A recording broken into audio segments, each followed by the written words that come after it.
Hello, everybody, and welcome back for another episode of Awoken with Aulden. I'm your host, Aulden S. Nance, and we have a very important show and topic for you this evening. We are looking into the recent Minneapolis conflict across the North Star State inside of the city of Minneapolis. Additionally, we are going to be talking about history of illegal immigration from the Trump administration's point of view, and as well as its impact on the economy in the United States of America. So a lot of important stuff to dive into. Glad you're with us this evening. Where's the hat? I am taking a week off the hat, doing just the hair this week. Just want to signal something with this. So, do you guys like the hat better? We'll let Bravely Bold type their response. However, we will want to continue. Thank you for tuning in to the stream this evening. If it's your first time on the live stream, please give the video a like and leave a comment. Let me know how you think I'm doing. Let me know how you think of the topics and the how I'm doing things on the show. Been doing a lot of more of these vertical live streams during the week. I tried to meet new people and grow the Awoken. If you are missing the live stream and are listening maybe tomorrow or the next day,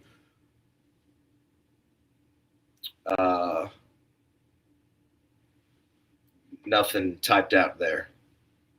Bravely Bold. However, if you're looking the next day, we're on Spotify, Rumble, X, Instagram for clips, and Twitch, as well as the YouTube and Facebook channel as well. We're on seven different guys. So a lot of ways to get access to the content. So really wanted to kind of, now that we got the housekeeping out of the way, would like to, actually here, let's do this. There we go. Okay, good. Got the comments on the stage again. And now I'm sure by now, excuse me, dealing with a little cough last couple of days. Sure you've seen by now the videos of these two individuals that have been involved in altercations with law enforcement and have been killed as a result of their actions. Particularly the second. The first one isn't really seems to be as controversial with the lady. But the second one is what's gathering a lot more, excuse me, of this attention. And we're looking at, there's this 37-year-old fellow. He intervenes in some kind of tussle or conflict that DHS or Border Patrol, they're trying to apprehend this woman or women or something like that. And he gets in the way and is shoving and getting an arrest. Eventually it hits the ground. And when he's on the ground, it seems to, it's tough to tell the next immediate event that comes out of this. But there's a couple, it's either they remove his firearm from his waistband or his pocket, wherever he was keeping it, and it either goes off by accident, someone says he's got a gun, or another thing, and he's shot 10 times and Pretty is killed. as a result of this. So that seems to have a lot of controversy, what a lot of people are talking about. We saw earlier today the at least 2 of the 5 or 6 agents have been placed on leave by the admin. We also see a leadership change with Tom Homan stepping up and heading to Minneapolis to foresee the execution of this mission for the foreseeable future. So a lot of big stuff happening in Minneapolis. I'm sure everyone has their own views and what's going on and what happened. It just seems to be, to me, an unfortunate, sticky situation that sadly happened, but it did. And it doesn't mean it was justified or not. It's just, we'll talk more about it later. But it seems to be an unfortunate accident, in my view, at least, with that. So got a nice little PowerPoint cooked up for you. Got some videos even included in this one, trying to take the next steps up. And we're going to be talking all about illegal immigration tonight. So please, if you're just joining, leave the video a like. Join Bravely Bold in the chat. We need the Awoken to grow close together as we build this movement.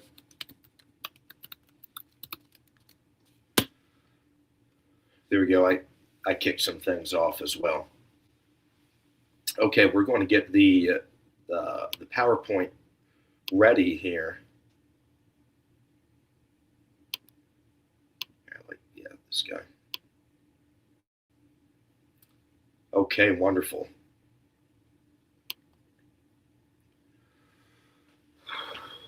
Minneapolis on Edge. On the screen there, you have Minnesota Governor Tim Walz, Minneapolis Mayor Jacob Frey, and you have a generic-looking ICE agent, and then the President of the United States, Donald J. Trump, as well as Minnesota in the background.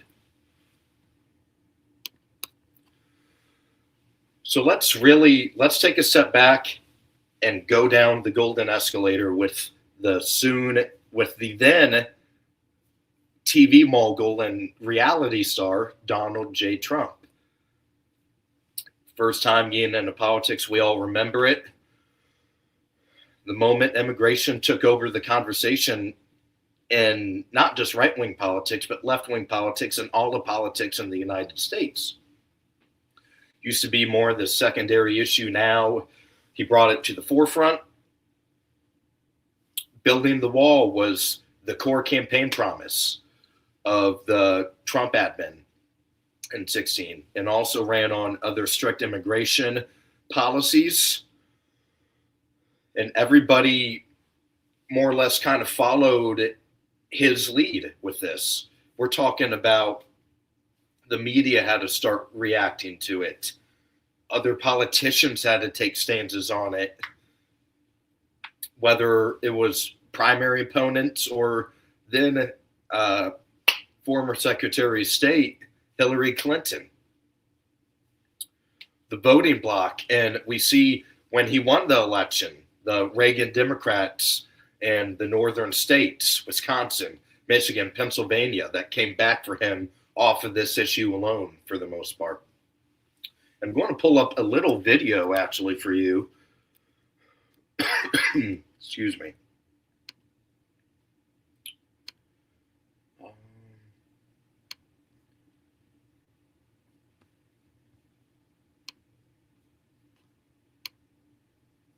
Let's do this guy.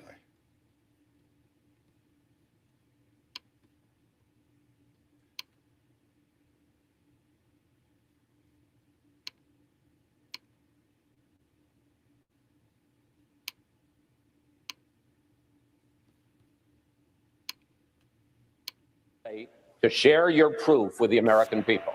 So if it weren't for me, you wouldn't even be talking about illegal immigration, Chris. You wouldn't even be talking about it. This was not a subject that was on anybody's mind until I brought it up.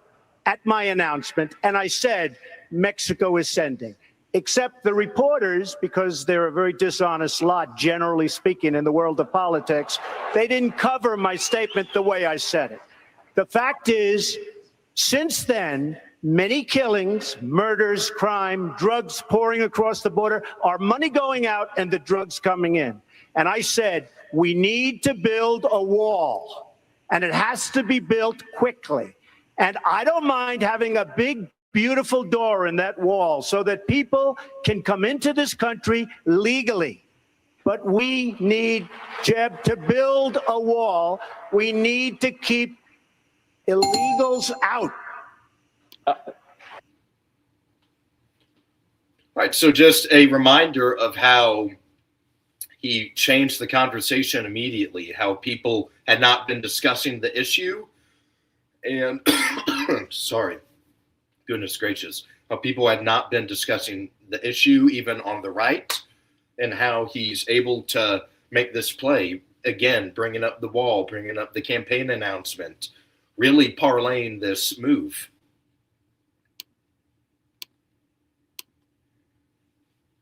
All right, perfect. We are going to head to the next guy here.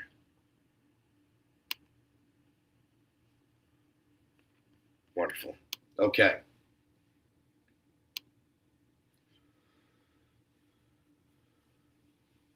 Got a comment from @BradHarrell-R4T.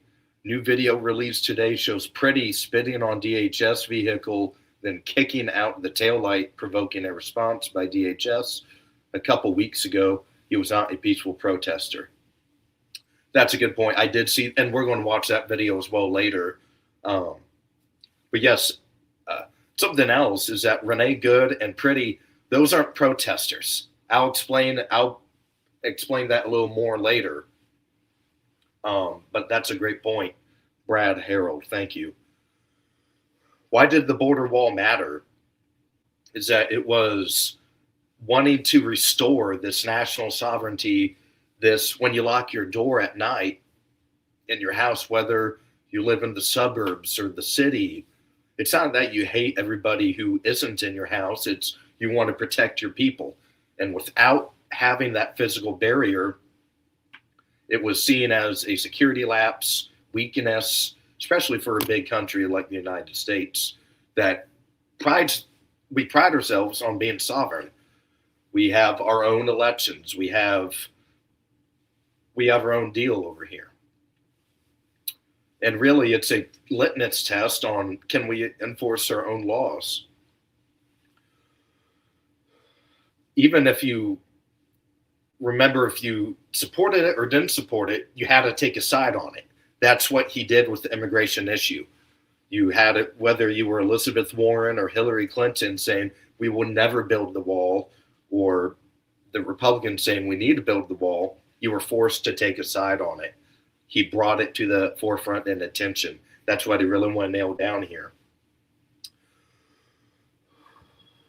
Okay, next guy.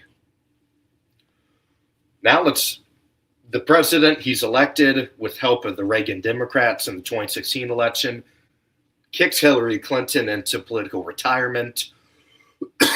And now he's trying to implement his policies. @Ronwin Nance, good evening, Ronwin. Thank you for joining the stream tonight. Hope you had a wonderful day. Thank you. I'm sure you remember this conflict in particular. The border, at the time acting ICE director, Homan, sparred out with current then and still currently Congresswoman AOC. The zero tolerance policy and the family separation, that drew a lot of attention, of course. And that's a problem for the admin. The media really hit them hard every single day. Kids in cages, kids in cages. It's the second coming of Adolf Hitler and the Nazis. So they're dragging these kids, throwing them in a cage, and they're throwing food in between the wires to feed them. It's the worst thing since the Holocaust. That was 24/7 every single day from the media and the Democrats as well. And they really pushed that message in particular, and they kind of had a cave after a while. They backed down, and we are going to look at another video of that as well. So that's going to be our second video.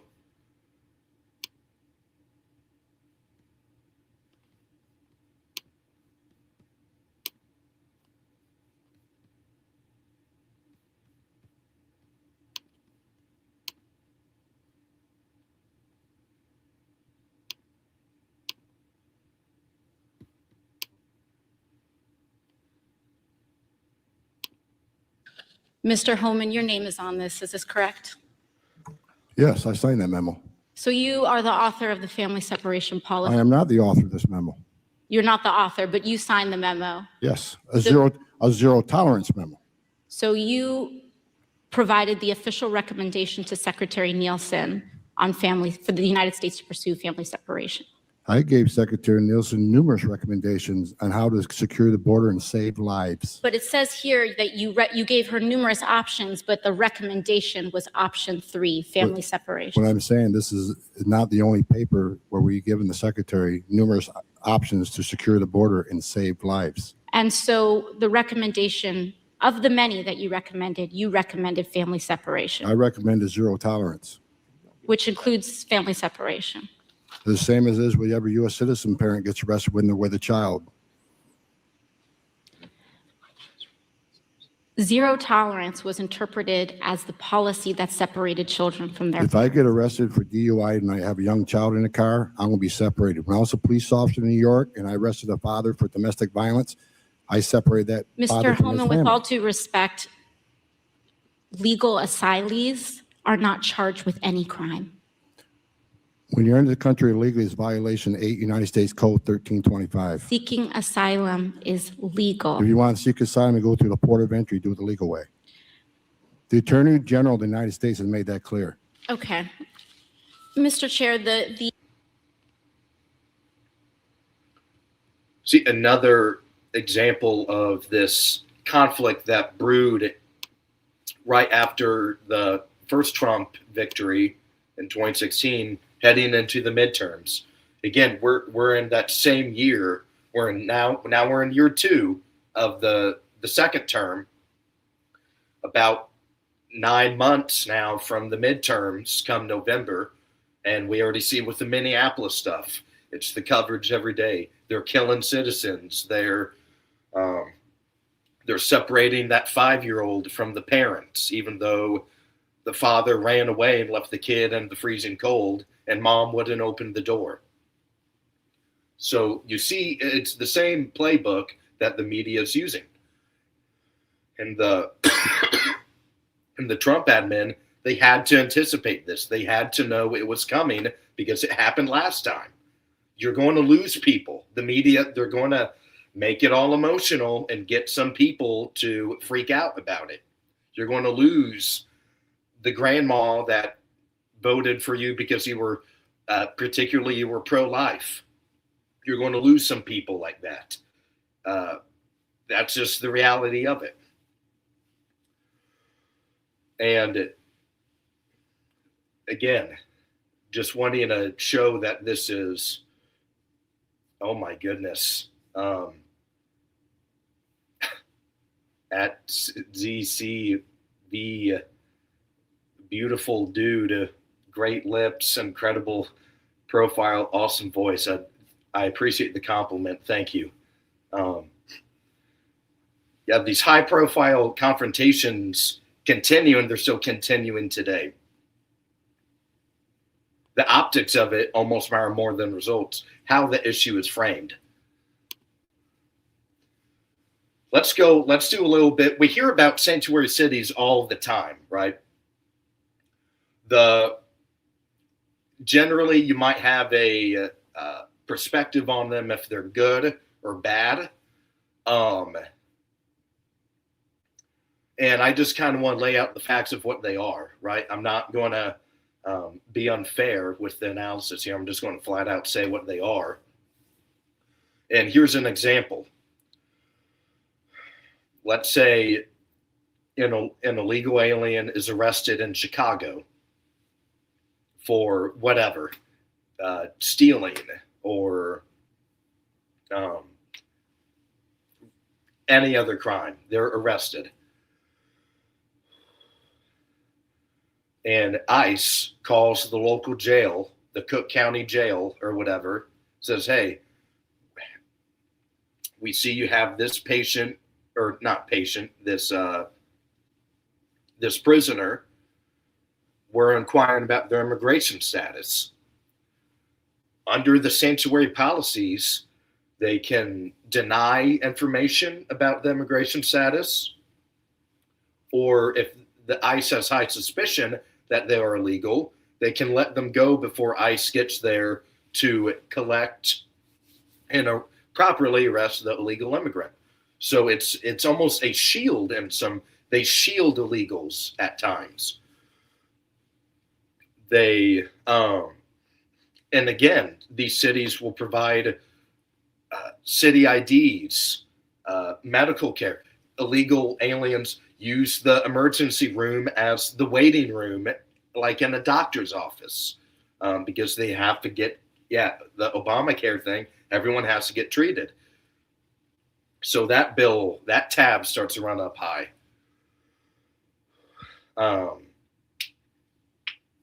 And again, it's just a lot of these big cities have this policy. So that's a brief overview of what sanctuary cities are. They will often not cooperate with ICE and make things harder. And that leaves ICE a couple choices. They can either let the person go, or they have to arrest them or confront them within the community, which puts a lot more people at risk. Here's a couple of examples. LA, Chicago, Minneapolis, New York, San Francisco, all those guys. They, again, like I was saying earlier, they can decline coverage and opportunity with ICE, and it keeps enforcement uneven. And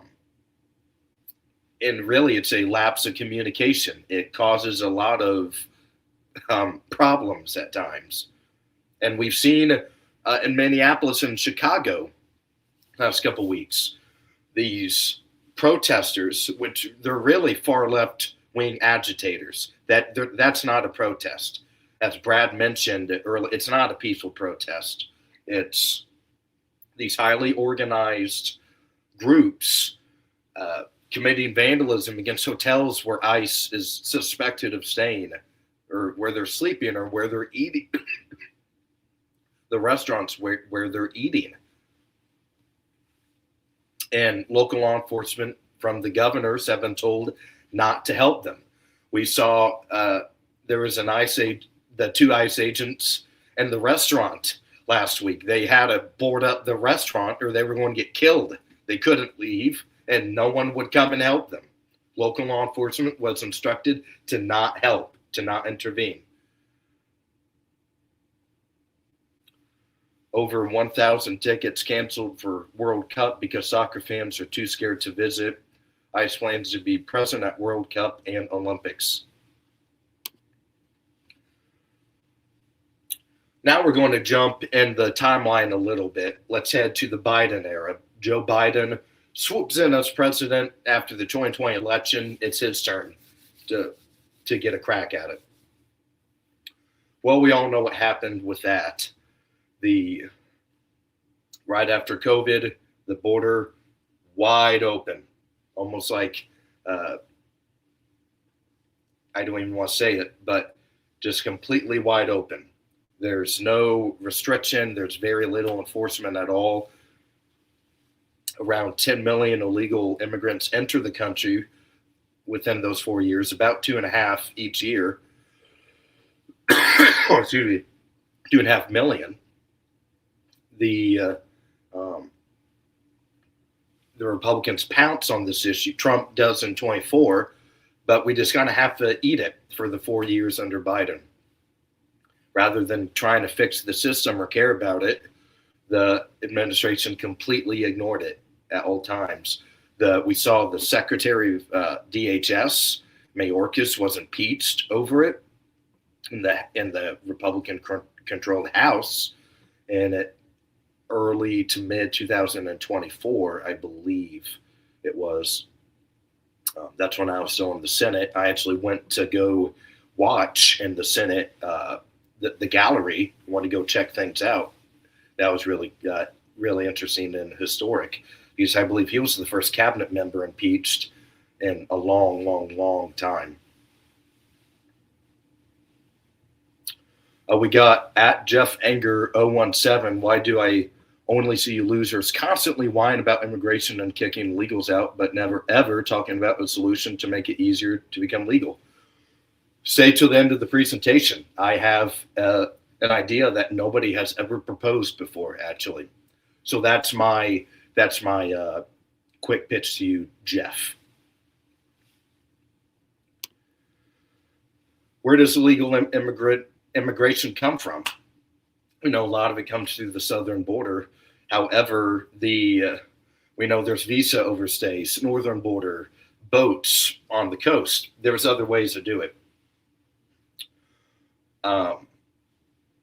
And under the Biden regime, we saw the CBP One border app, where all it took was to schedule an asylum appointment, and then they just let you into the country, and then you never come back, obviously, for it. So it was a fast, like a Disney World, a fast pass again to the country under asylum, which maybe sometimes there was a legit claim, but you didn't have to have a legit claim. All you had to do was say it. And again, this overwhelmed the system to where it was just sweet, right in.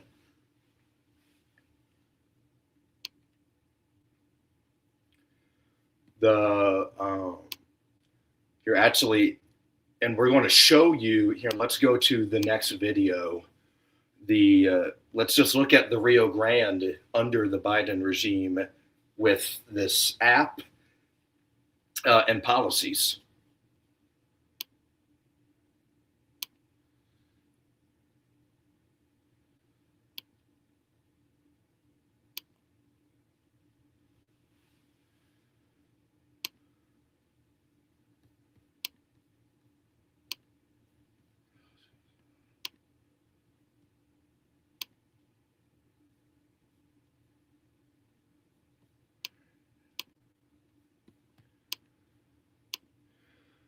The Texas-Mexico border, a crowd of migrants estimated to be as many as 10,000.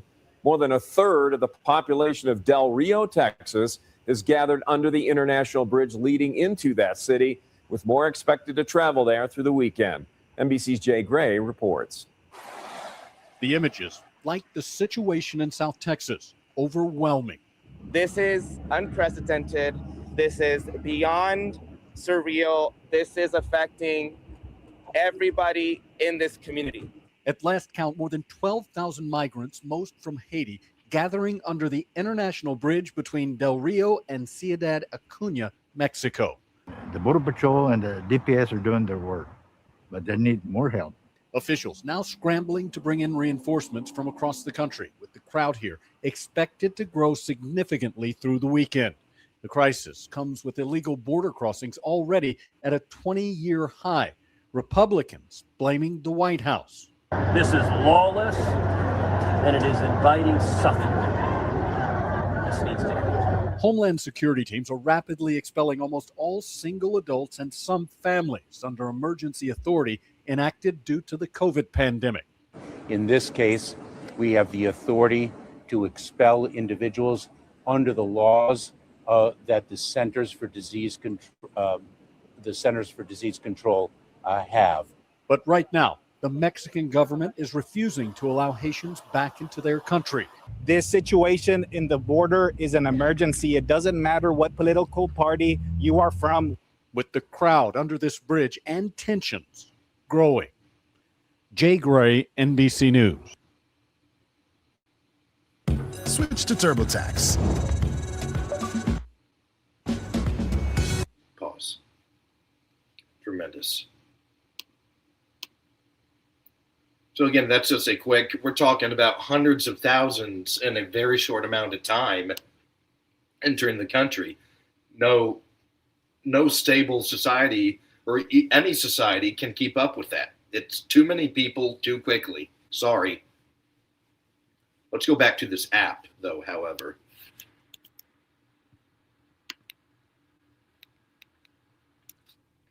All right, good. We are back. So the app, just schedule the appointment. You're right on in.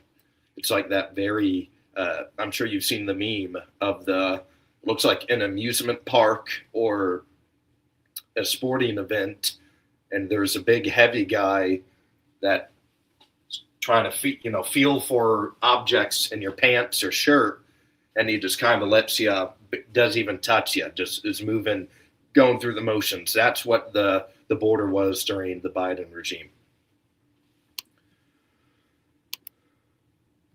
How many are there? We've discussed could be 25 to 40 million illegal aliens reside in the United States as we speak.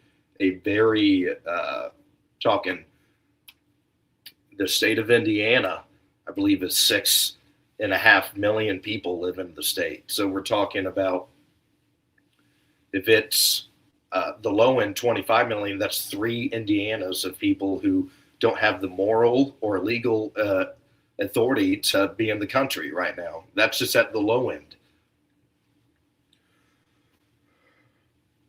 But yeah, it's tough to tell exactly, but even the credible estimates is much higher than ever has been before. And it grew incredibly quick during the Biden era.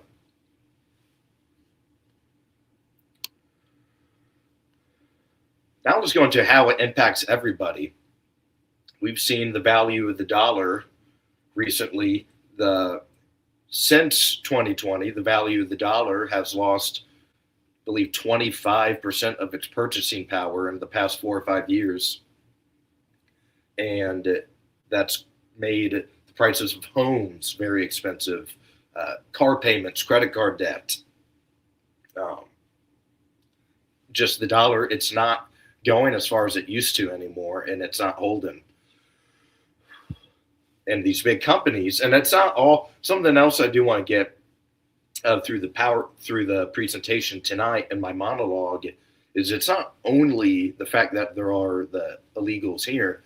It is on the companies that are hiring them that produce fake documentation for them to be to work for the company, and that underpaid these people. But soon with AI, if it is just all these low skill entry jobs, then AI will replace them anyway. So that argument might start to get undercut here in the next 5 or however many years. So you have this larger labor supply, and it puts downward pressure on the wages. And we've heard there's a speech from Barack Obama saying that you shouldn't, if you have to work, you have to give fine, or you have to go to the back. Same with Hillary Clinton. These only 10 or 20 years ago, they sounded like moderate Republicans when it came to illegal immigration. Now, with the Trump card entered into it, they have to take a step back and refine their stance on the issue. That's what I was talking about earlier. And we, the citizens and the legal immigrants, are the ones that have to pay for it. Whether it's they're using the emergency room for the waiting room at the doctor's office, or they're receiving other benefits, that should be going to us. Whether it's intentional or not, there is a replacement factor going on here. If you have people who are not born in the country rapidly coming into the country all at once, it does make life a little harder for the native and the citizen population. Large-scale immigration expands the labor force much quicker than the wages can react and adjust to it. Again, there's like what I was talking about on the last slide, the healthcare factor into it.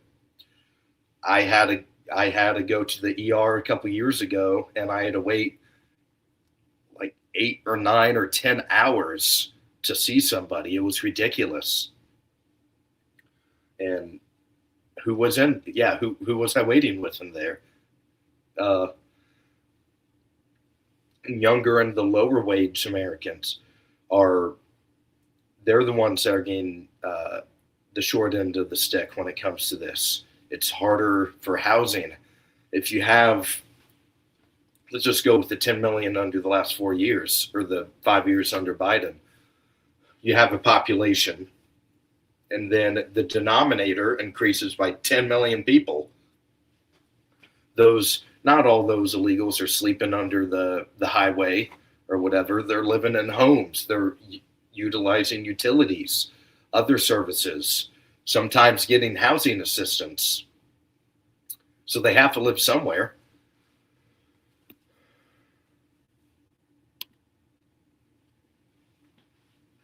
Now let's go into the national. We haven't even talked about this. We've only talked about, at the end of the day, yeah, we all wish we could have more money or a bigger house or something like that. But that's just tangible, physical touch objects.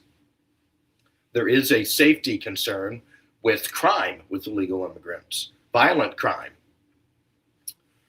It makes it, when you have so many entering at once, it's tough to vet all these people and know if they're safe or not.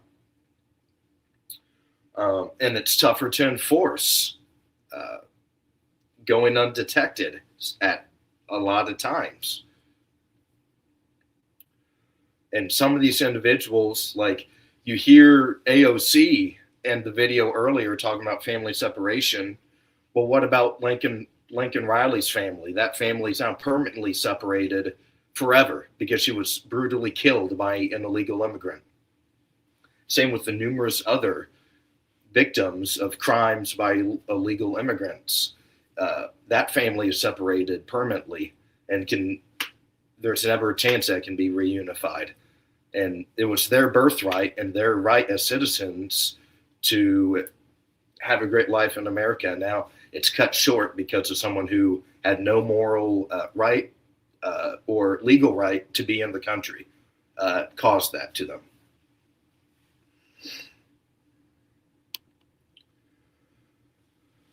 Now that I've done some explaining, let's go back to the timeline and discuss the president comes out of political exile, or the then former president.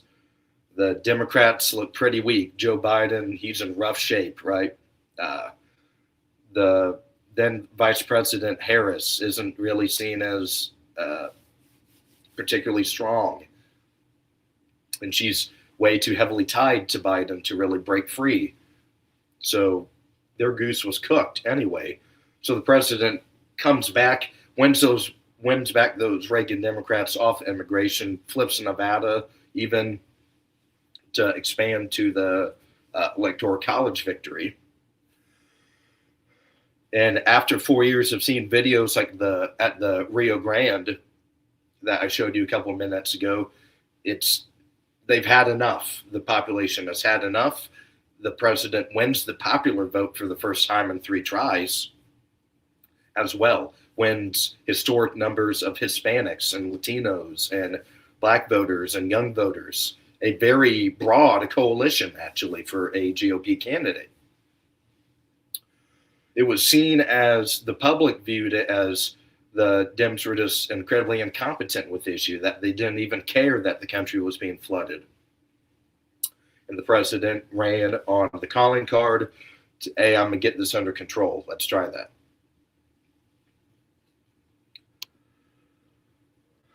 And remember, I'm sure you remember this, is a couple, probably 6 months before the election, there was talks of this bipartisan border security bill or something of that nature. And they're saying, okay, after 4 years, I'm going to start taking the border seriously, and I want Congress to do this. We're going to close the border if this bill gets signed. And everyone was like, well, Trump is sabotaging it by telling GOP senators and the Republican Senate to not take it up or to vote for it. And the president closed the border without any legislation just because of its rhetoric and strength of leadership. Biden was a weak leader, as we all know. And the president was able to close the border just through him being there. He didn't even, all of this stuff for the immigration right now is executive order or rhetoric. That's it. So it didn't take any bipartisan border bill. It just took having a new POTUS in there that people would know would take it seriously. And again, the illegals knew that border was closed now. It's not worth the risk to try and cross anymore. So they stopped even trying. As we know, one of the better things that so far the president has done is secure the border this term. But they will need to get new legislation through, because if Gavin Newsom wins in 28 or the former vice president Harris wins again, we just know the border is going to be wide back open, and all of this isn't ultimately going to matter at all. So they need to finish the wall and get some of this stuff and pen it in legislation to where the enforcement is in law.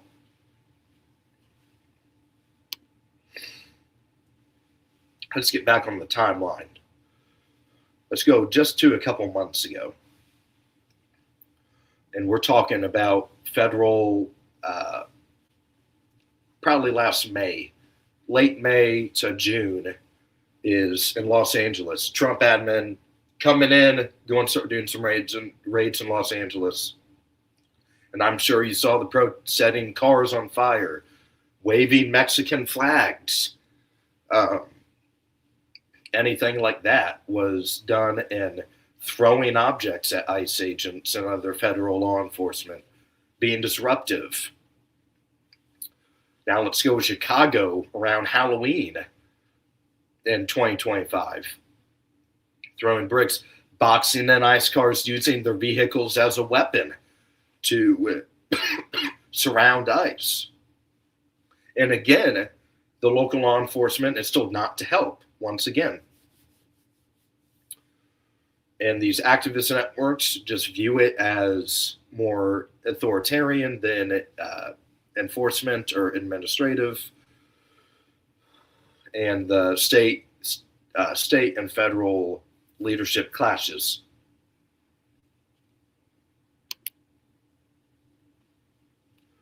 Let's go in, now we're at present day pretty much. And why are they even here? If you watch my Somali versus Somaliland episode, that was probably around 2 months ago. I filmed that episode. And it was about the Somali daycare fraud. Around, I think, $8 billion has been defrauded from the Minnesota taxpayers into these Somali communities. One of the biggest welfare scandals in the state of Minnesota's history. And for the last decade in the United States, one of the biggest scandals. So that's why they're there, is to try and get a hold of some of this Somali traffic. But as I mentioned, Minneapolis is a sanctuary city. So the local law enforcement will not intervene. And we've seen this. And now back to Brad's point. In the comments a little bit ago, Brad made the point about these people not being peaceful protesters. A protest is, if you caught my live stream on Friday or Saturday last week, whether it was the March for Life or the anti-Iranian regime protest, That's a protest. You get your flag, you get your poster board, even your microphone, your megaphone. You make a high school cheerleader chant, and you perform your chant.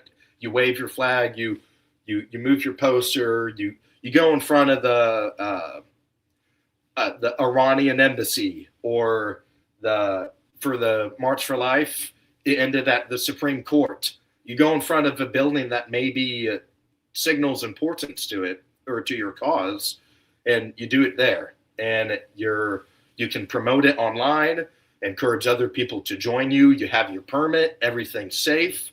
There's no problems going on. What is happening in Minneapolis right now, I cannot stress enough, is not a protest. Throwing bricks, kicking the cars, destroying property. Like Renee Good, driving in the middle of the street, that's not protesting. That's interfering with federal law enforcement. That is a crime. And these people feel entitled enough and emboldened enough to do that without fear of consequence. Why? It's not just they woke up one day and did this. There's these big signal chats of thousands of these left-wing agitators organizing, collecting license plate numbers, vehicle descriptions, and models, and companies, where they're staying at for the hotel, and where they're going to go eat, pictures of the agents, ambushing them when they're off duty even. This is not a protest. It's a organized insurgency to impede federal law enforcement. It's not a protest. And now a couple of people have been killed because of it. And think about it.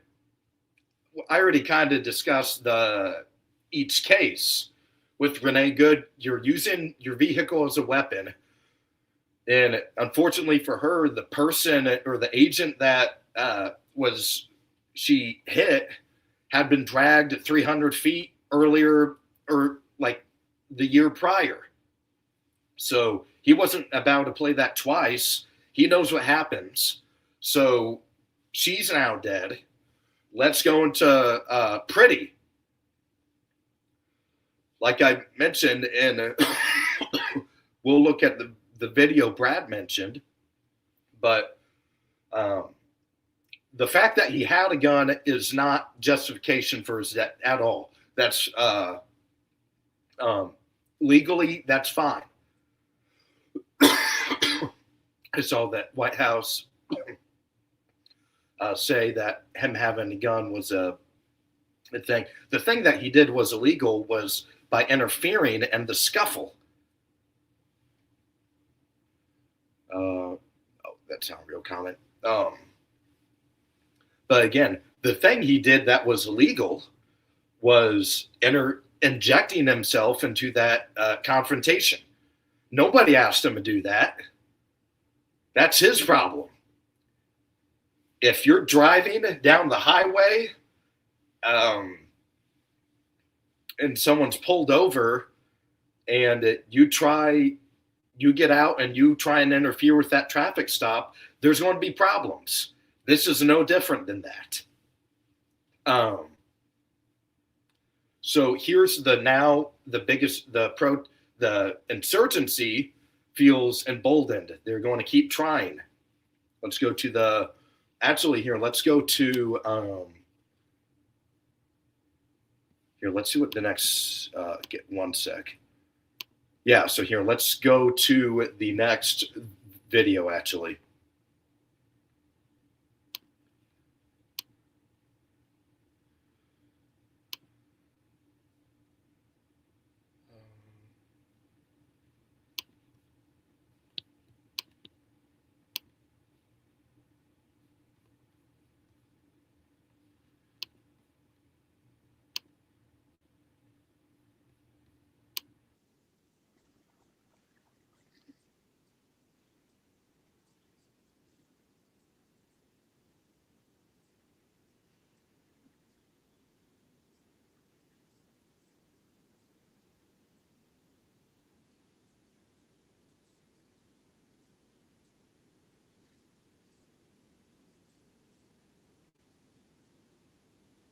boy, oops.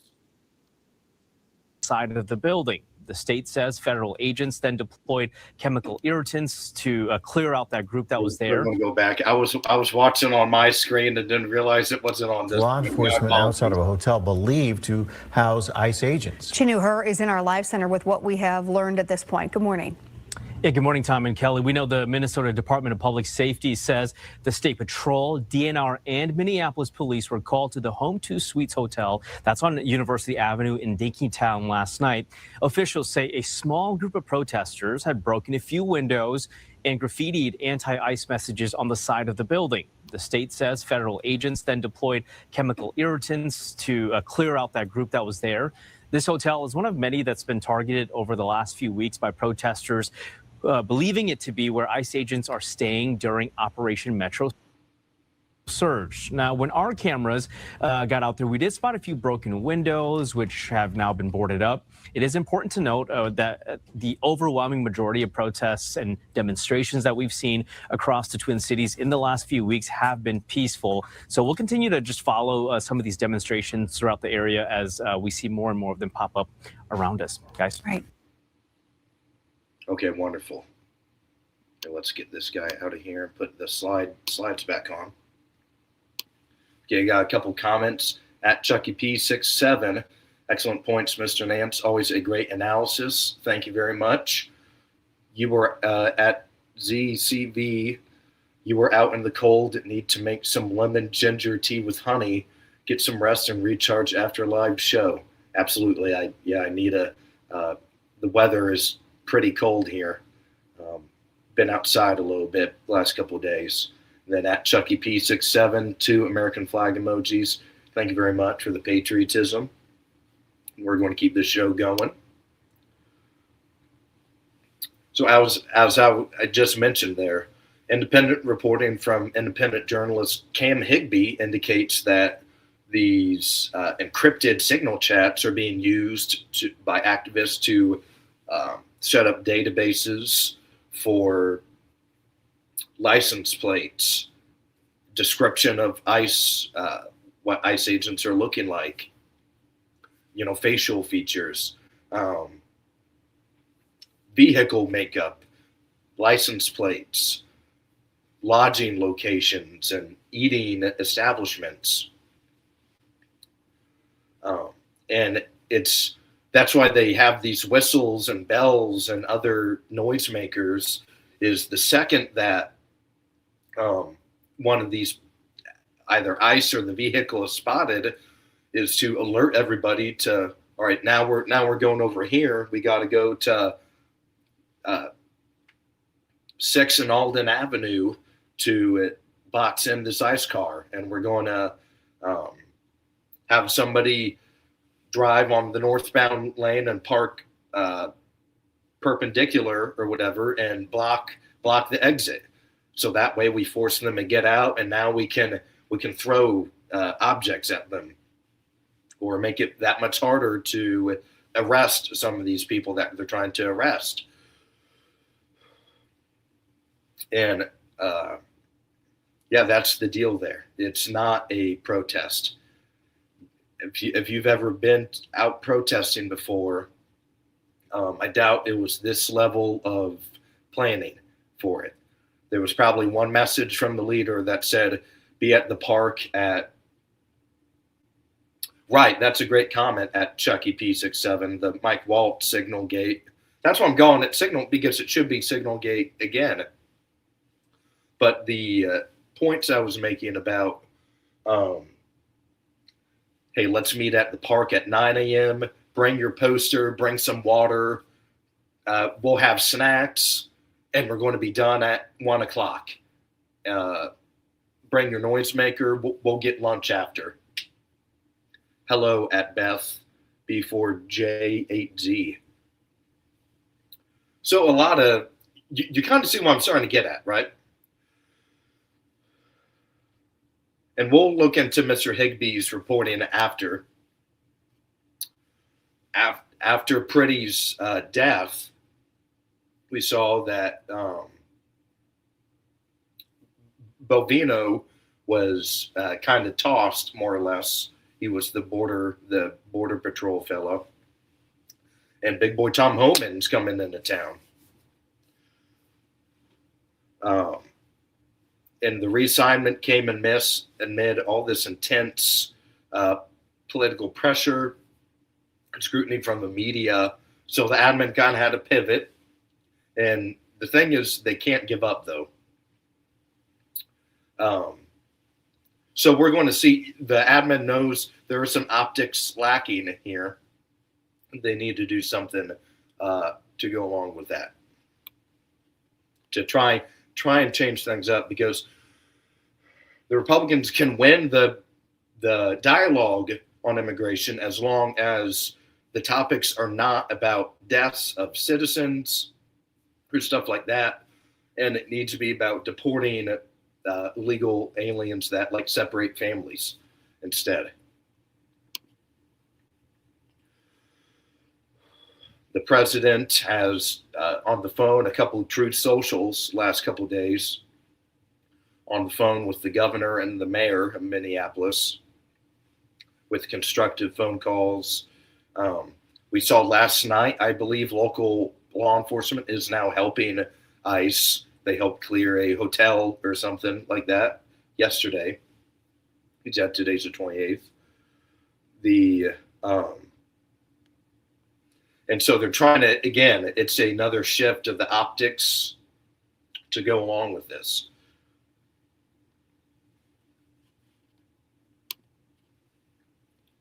And let's go to the, thank you at Will Haynes TV 4944. Some of the rhetoric with this, right?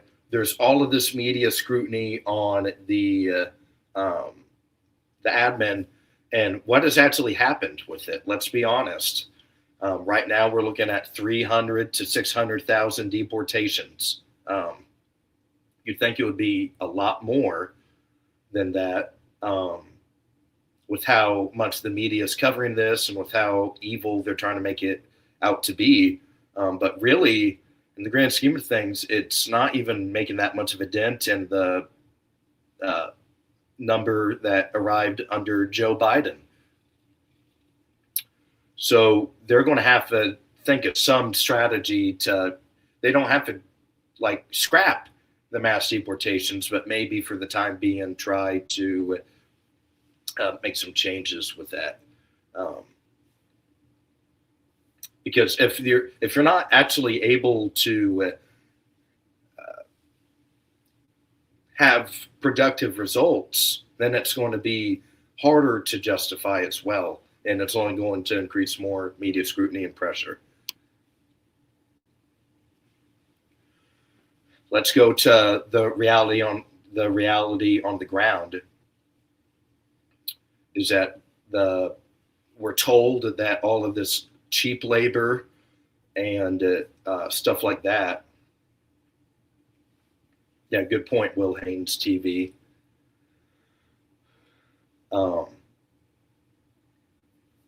So yeah, we're told that these high number of illegals and is going to make life easier for everybody. They're going to do the bad, all the bad stinky jobs that no one wants to do. And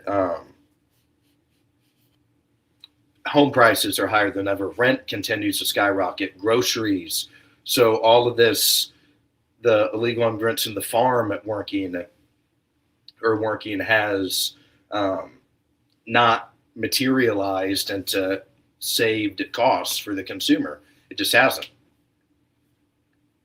And the claim, just has not materialized at all.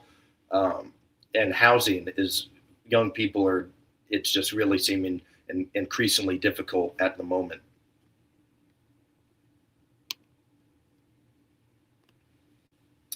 Now, why the admin and the president has consistently tried to say why mass deportations matter, and it's that are we even a sovereign nation if we can't have our own border or strong, secure border? And what's that mean for legal immigrants? That's not very, very fair. I've buddies on the swim team in college that are trying to do it the right way. And I'm sure they're spending a lot of time and money and resources in order to do it properly. And yeah, people shouldn't just be able to cheat. Sorry. And then what's that mean for the future? If there's no way to stop, if there's no fear of, hey, if I enter the country illegally, nothing's going to happen, then everybody's just, that's what happened under Biden. There was no risk or perceived threat of deportation, so they just kept on going. And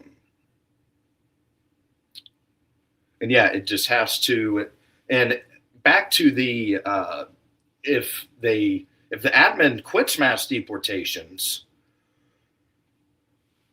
because of these, the insurgency by the left, then who's really in control of the country, honestly? The president was elected. He has powers by winning the presidency. He was elected on this mass deportations policy. Excuse me. Goodness. He was elected by this, and the voters approved of it. That's democracy. Why should these agitators have this unique veto power to stop this? That's what the voters wanted, and it needs to be executed.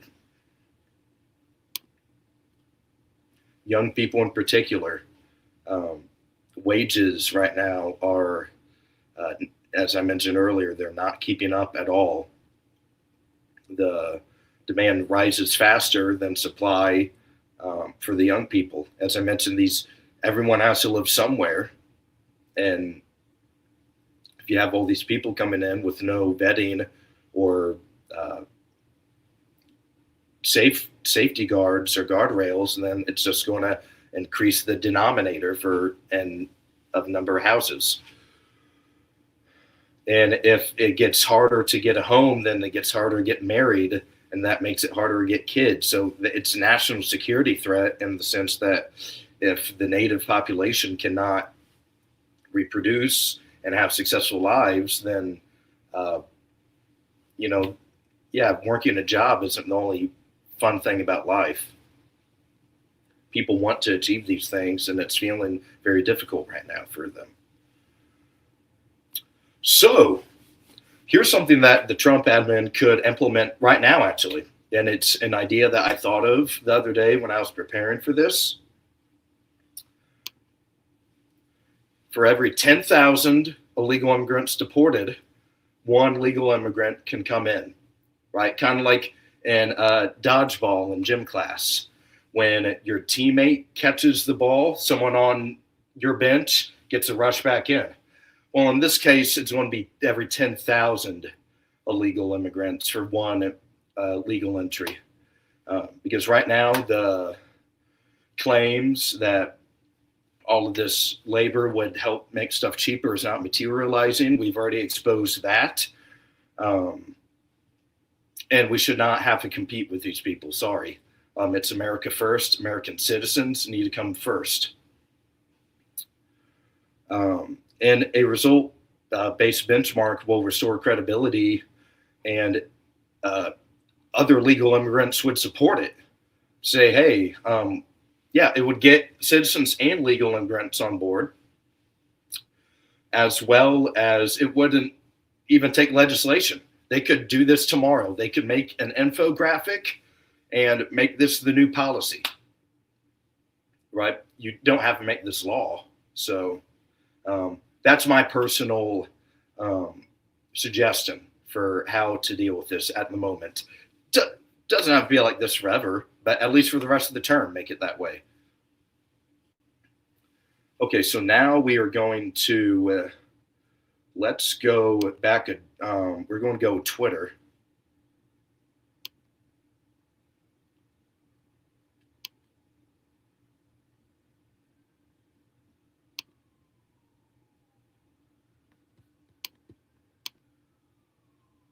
And And let's check out our friend Cam Higbee.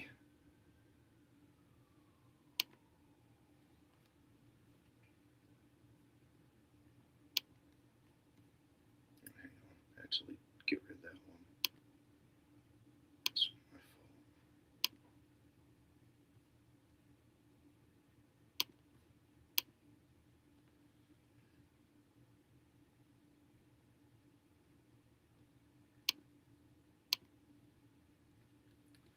Wonderful. Okay, so we got Cam Higbee.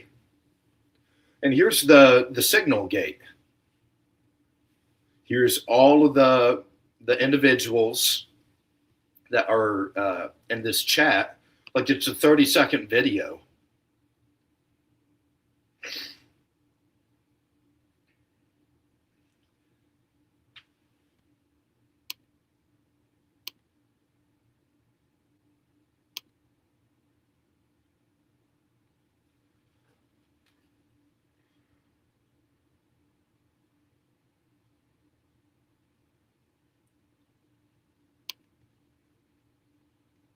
Yeah, and here's the video Brad mentioned earlier. 13th in Minneapolis, showing a man who appears to be Alex Preddy interacting with federal immigration agents 11 days before Border Patrol shot and killed him.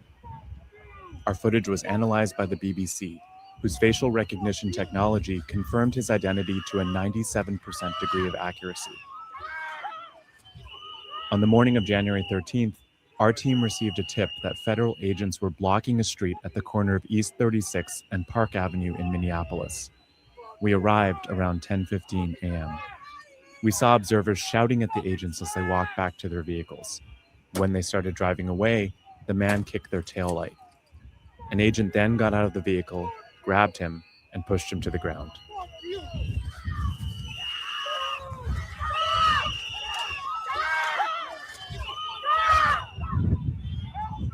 During the altercation, agents fired tear gas and pepper balls into the crowd. They continued to hold the man down before they retreat and he walks away.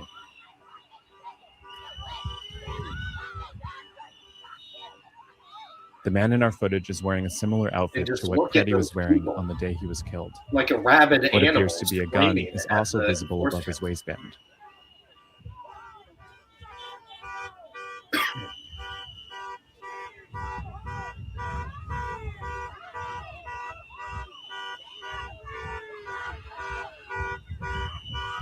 I think that's pretty well the deal there. It's just going to keep going.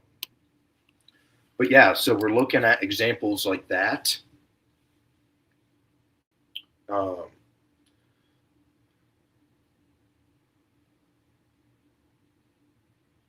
We've seen a lot of the response from, you have 10 Walls come out the other day and say,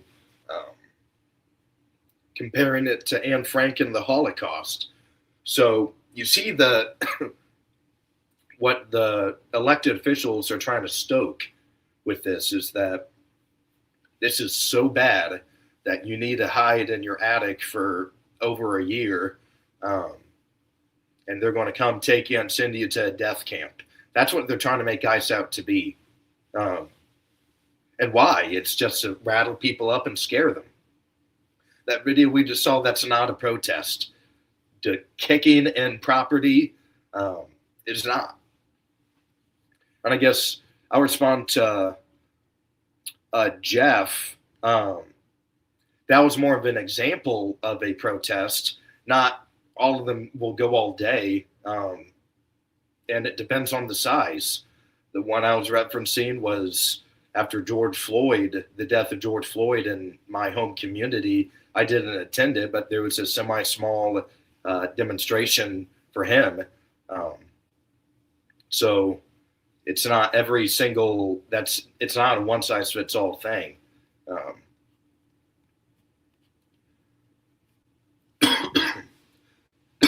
Excuse me.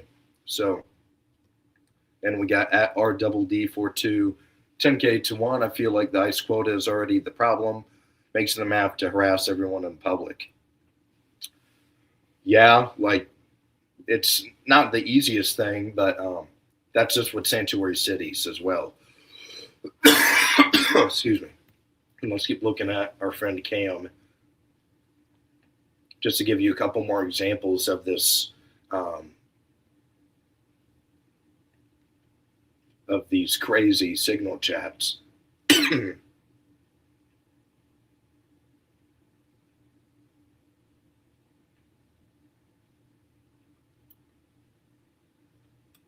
see.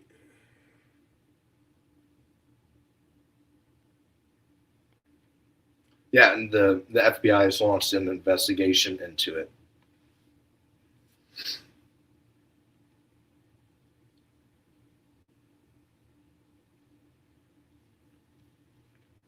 Oh, great. So here, let's get out Twitter. Let's just put it back to me. Awesome. So that's my excuse me. That's my that's my presentation for the evening. If anyone has any questions, would love to take them. Thank you for tuning in tonight. And so that's just something for you to chew on over the next couple of days as we head towards the next steps from the Trump admin to the future of the immigration debate in the country.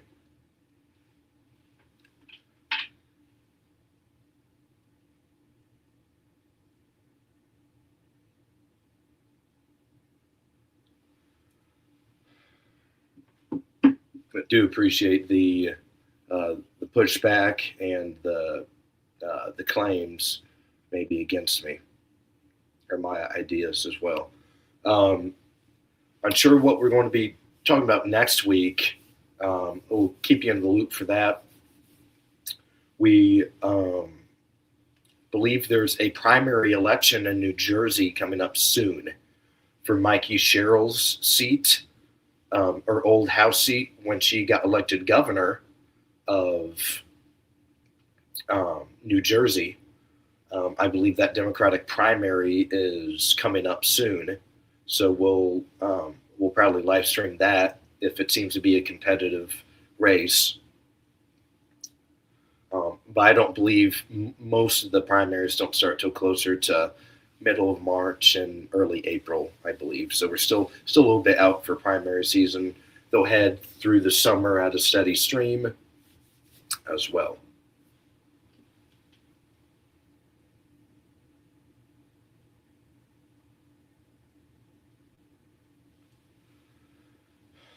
But yeah, we'll try. I've been wanting to discuss Taiwan a little bit. Recently, because I know that there's a lot of conflict, maybe not physical conflict yet, but more speculation than anything about the Chinese Communist Party trying to reclaim that island.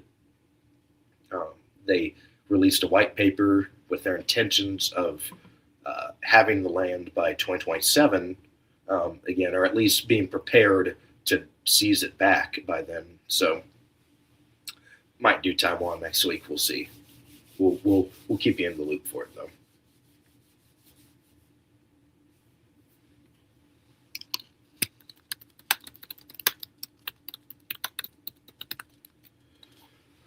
But yeah, we're up to I believe 248 subscribers on YouTube now. The last I checked. So we're growing at a pretty solid pace. Again, if you have Twitter, we're on Twitter as well, Instagram, Rumble, Spotify, Twitch, and Facebook. We're on 7 platforms total.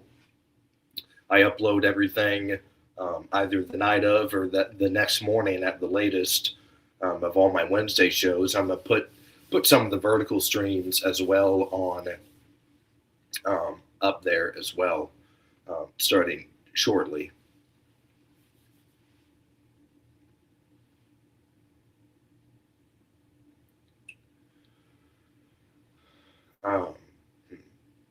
But I'd say I'll kind of do a couple more minutes of a monologue for the entire Minnesota thing, is that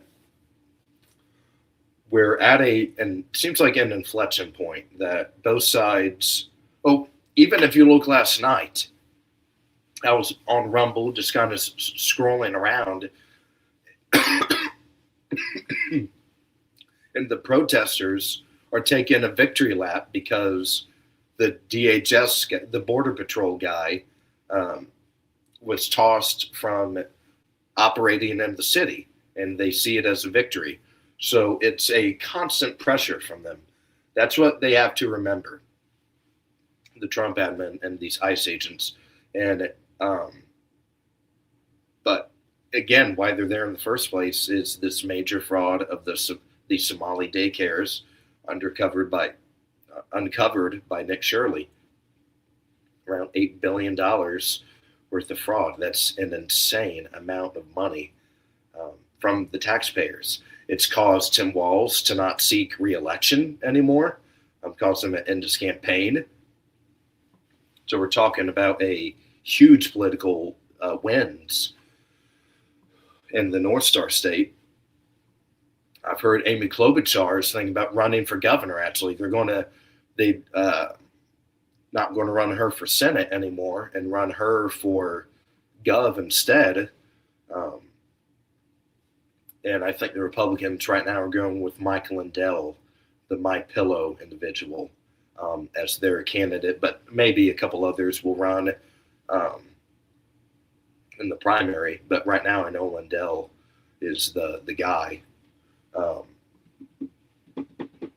What else? So yeah, if these agitators, quote, win, that's not good for any future president. Let's just think about it. If the policies of the elected administration cannot happen because of illegal actions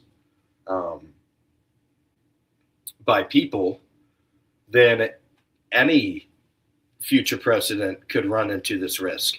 Next time a Democrat wins, you could see right-wing individuals try and illegally disrupt something, whether it's, I don't know, free healthcare or other socialist policies or something like that.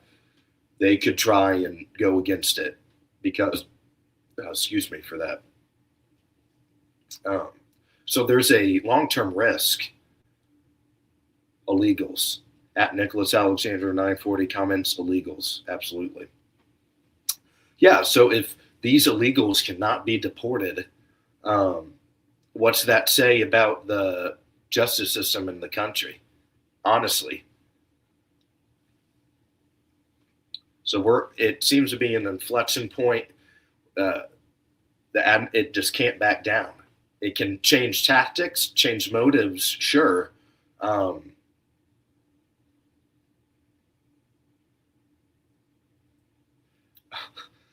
At ZCV says, thanks for all your awesome energy and awareness. Such a beautiful dude. Get some rest. A shower with hot tea before bed. Thank you for the compliment. I appreciate that. That's very kind of you to say that about me. But I think with that, unless if someone else has any questions or comments, I think I'm going to wrap it up here for the night. Again, thank you so much for tuning in. This was the largest audience throughout the night I've had so far. We're going to keep building, guys. The Awoken, we're going to grow stronger week by week, day by day, and brick by brick. This is something that I'm glad you're a part of early because whether it's months or years from now, this is going to be something that everyone will know about.